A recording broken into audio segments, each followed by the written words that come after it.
So today I talk about my motovlog setup. So আজকে আমি আপনাদের সাথে কথা বলবো আমার motovlog setup নিয়ে।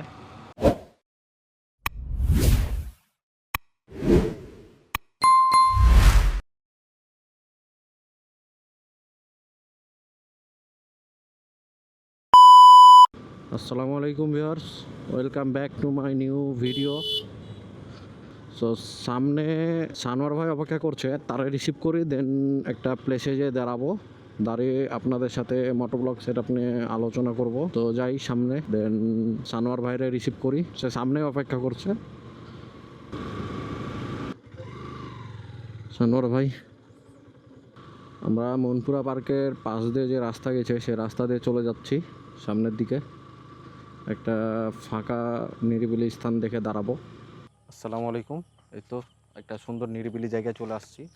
সো আজকে আমি আপনাদের সাথে শেয়ার করব আমার মোটোব্লগিং সেটআপের স্টার্টিং থেকে। শুরুতে যখন আমি মোটোব্লগিং শুরু করি তখন আমি মোটোব্লগ শুরু করছিলাম আমার স্মার্টফোন দিয়ে।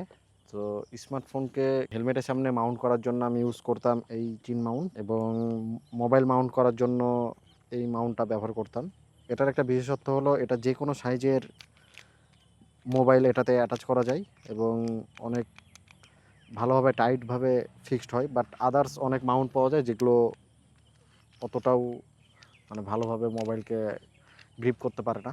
তো আমি শুরুতে এই দুইটা ইকুইপমেন্ট দিয়ে মোটোব্লগিং শুরু করছিলাম, এবং আমি ফোন হিসাবে ইউজ করতাম আমার গুগল পিক্সেল 6 প্রো। তো এই ছিল আমার স্টার্টিং, আমি এটাতে স্টার্টিং করি। এখন আমি যেটা দিয়ে ভিডিও বানাই তা হলো আমার DJI Action 4। এটা স্ট্যান্ডার্ড কম্বো, এটা দিয়ে এখন আমি ভিডিও মেক করি। বাট এটাতে অডিও দেওয়ার জন্য আমি যে মাইক্রোফোনটা ইউজ করি তা হলো বয়া MM1 মাইক্রোফোন। এই মাইক্রোফোনটা ইউজ করতাম, এটা হেলমেটের ভিতরে ফিক্সড করতাম। তো এটার একটা প্রবলেম আছে, সেটা হলো এটা তাপ অনেক বেশি, যার কারণে হেলমেটের ভিতরে এটাকে ফিক্সড করা একটু প্যারা হয়ে যায়। তো এটা দিয়ে আমি বেশ কিছুদিন ইউজ করি। দেন পরবর্তীতে আমি শিফট হই আমার নতুন আরেকটি মাইক্রোফোনে। বয়া MM1 মাইকের আবার একটা প্রবলেম আছে, তা হলো এটা ডাইরেক্টলি ক্যামেরার সাথে ইউজ করা যায় না, কারণ এটাতে 3.5 mm জ্যাক। সো এটার সাথে ক্যামেরাকে মাউন্ট করার জন্য আরেকটা কনভার্টার ইউজ করা লাগে। এই কনভার্টারটার ভিডিও আমার লাস্ট ভিডিওতে উল্লেখ করা আছে, সো আমি এটা নিয়ে আর কথা বলছি না। তো এখন আমি যে মাইক্রোফোনে শিফট হয়েছি তা হলো DJI মাইক মিনি। এটা আমার হাতে দেখতে পাচ্ছেন, এবং এখন যে অডিওটা শুনতে পাচ্ছেন সেটাও এই রেকর্ড করা DJI মাইক মিনি। তো এই DJI মাইক মিনির একটা বিশেষত্ব হলো এটা দিয়ে আপনি ফোনেও কানেক্ট করে অডিও রেকর্ড করতে পারবেন, এবং DJI Osmo Action 4 এর সাথে এটা ডিরেক্টলি কানেক্ট হয়। দেন ডিরেক্টলি এটার সাথে কোনো রিসিভার ইউজ করা লাগে না, তো ডিরেক্টলি কানেক্ট হয় এবং মোবাইলের সাথে এটা ব্লুটুথের মাধ্যমে কানেক্ট করে আপনারা ভিডিও রেকর্ড করতে পারবেন। আমার কাছে বর্তমানে আছে দুইটা মাইক, একটা হলো ওয়্যারড মাইক এবং আরেকটা হলো ওয়্যারলেস মাইক। আমি দুইটাই ইউজ করি। যখন আমি কোনো লং ট্যুরে যাই বা তখন আমি এই ওয়্যার মাইকটা ইউজ করি, কারণ এটা অল টাইম ক্যামেরার সাথে কানেক্ট থাকা লাগে। প্লাস এটার যে চার্জিং ব্যাকআপটা সে সাপোর্ট দিতে পারে না একটা লং ট্যুরের ক্ষেত্রে। বাট এটাতে ওই যখন কোনো জায়গার এক্সপ্লোর করার প্রয়োজন পড়ে তখন এই মাইকটা কানেক্ট করা হয়। এছাড়া আমার লং ট্যুরে সবসময় আমি এই ওয়্যার মাইকটা ইউজ করি, এবং এটা ক্যামেরার ভিতরেই প্যাডিংয়ের ভিতরে ফিক্স করা হয়। এবং এই মাইকটা যখন আমি এমনি শর্ট ট্যুরে বা আশেপাশে কোথাও যাই তখন আমি আমার ওয়্যারলেস মাইকটি ইউজ করি, এবং ওয়্যারলেস মাইকটা আমার হেলমেটের ভিতরে স্থাপন করার জন্য আমি কিছু টেকনিক্যালি কিছু জিনিস ফিক্সড করছি আমার হেলমেটের ভিতরে। আমার এই ওয়্যারলেস মাইকটা হেলমেটের ভিতরে মাউন্ট করার জন্য আমি এখানে দুইটা গার্ডার ইউজ করছি, যেটা আপনার স্ক্রিনে দেখতে পাচ্ছেন।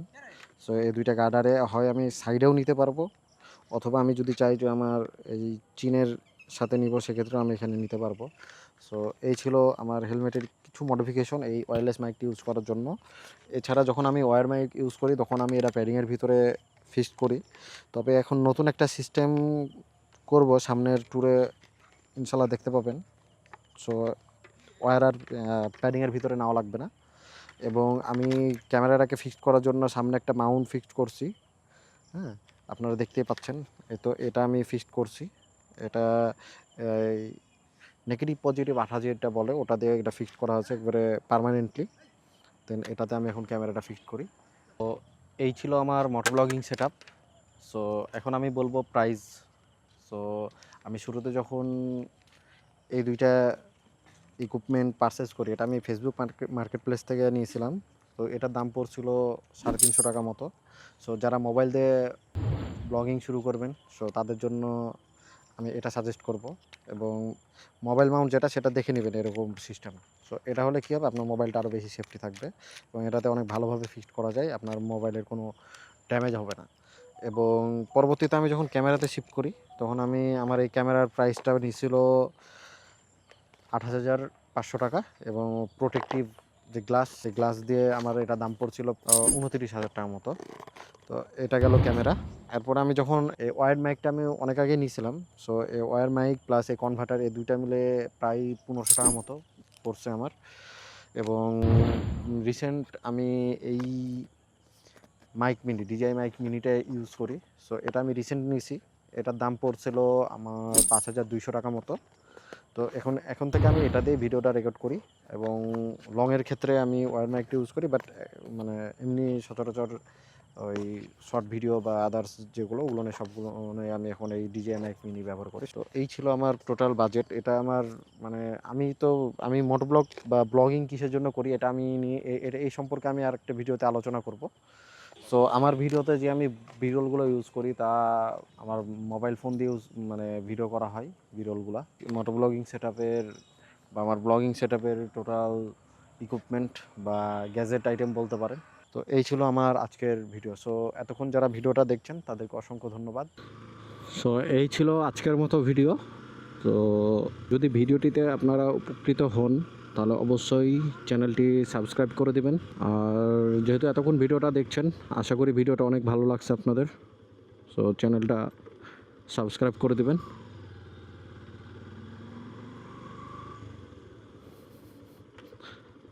আমি চেষ্টা করছি ডিটেলস আলোচনা করার জন্য। সো ভালো থাকবেন, সুস্থ থাকবেন, দেখা হবে নেক্সট কোনো ভিডিওতে।